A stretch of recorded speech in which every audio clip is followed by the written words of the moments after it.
So we're with Evan Steele, CEO of SRS Soft, and we're here to learn about the SRS Soft EMR and their approach to the EMR stimulus money, CCHIT certification, everything else that is going on here at HIMSS. So tell us about yourself, Evan. I started SRS back in 1997. I started the company with my brother, who's a very busy ophthalmologist in New York City.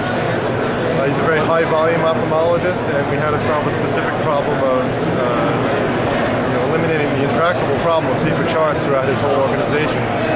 And we didn't want a point-and-click heavy system because we felt it would slow him down, so we hired a programmer and wrote and developed SRS. It did wonders for his practice, and fast forward about 12 years since we started, and we have 5,000 providers in almost all states and all different specialties around the country.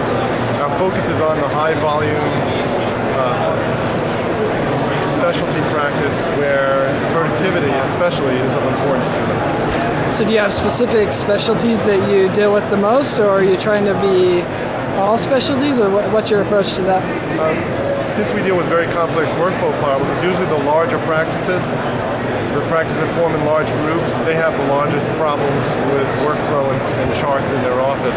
So orthopedic surgeons, for example, aggregate into some very large groups. One of our orthopedic groups is 131 providers. So we focus on orthopedics, ophthalmology, dermatology. We have some very large cardiology groups. But not to mention, we also go downstream to the 1, 2, 3 doctor practices, and we have many of those that are very happy with the software for many years. That's good. So I know you have a very unique approach to one of my favorite subjects, CCHIT. So tell us your thoughts about CCHIT certification, EHR certification. Well, we've kind of ignored or eschewed the CCHIT certification. Back in 2004, they formed CCHIT, and 2 years later, the first certification requirements came out. And then by 2009, the CCHIT certification document came to almost 500 features and items in there. And it was we felt very onerous to put all that into the software because doctors weren't going to use all those myriad features in the CCHIT certification. And we thought it was overkill, and it turned out we were right.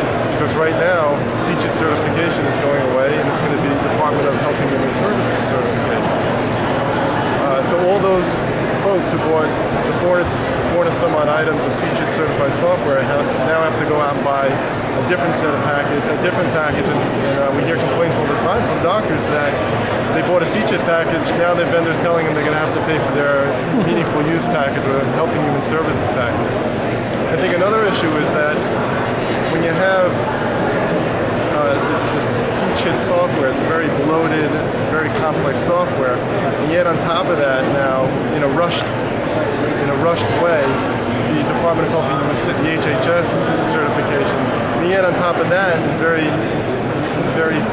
quick order, Level 1, Stage 1, meaningful use requirements, then Stage 2, meaningful use requirements, then Stage 3, meaningful use requirements, and then you infuse in there in the middle the ICD-10 requirements, which will require it's kind of like a year 2K, a Y2K-like problem when you have to rip out the ICD-9 and put in ICD-10. I think you're going to end up with very complex, loaded, ill-conceived software that will be even more difficult for physicians to use.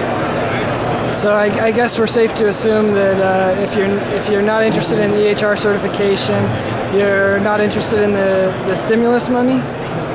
True. If you're interested in productivity, you're interested in SRS and hybrid EMR. If you're interested in software that changes fundamentally your workflow and changes the way you deal and interact with patients, then certified software is the way to go.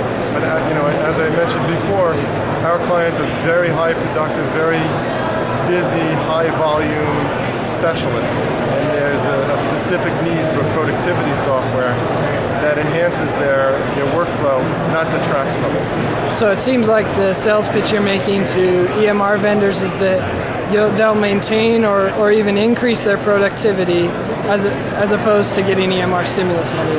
That's correct. Look, if you take your MGMA numbers, look at your average orthopedic surgeon.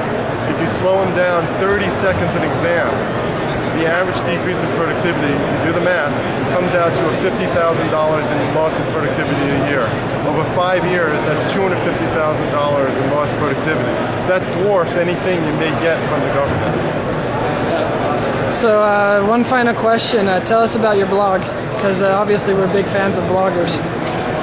The blog has taken on a life of its own. I started the blog about a year ago. Actually, the day Obama signed, within 5 minutes of when he signed the stimulus legislation, we clicked the button and sent out the first blog.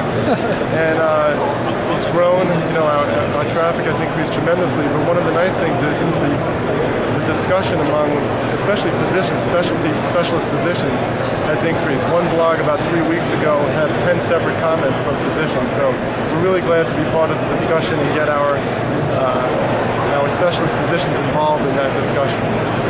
Well, we're glad you're part of the discussion too. Thanks for your time. You're welcome. Thanks for having me.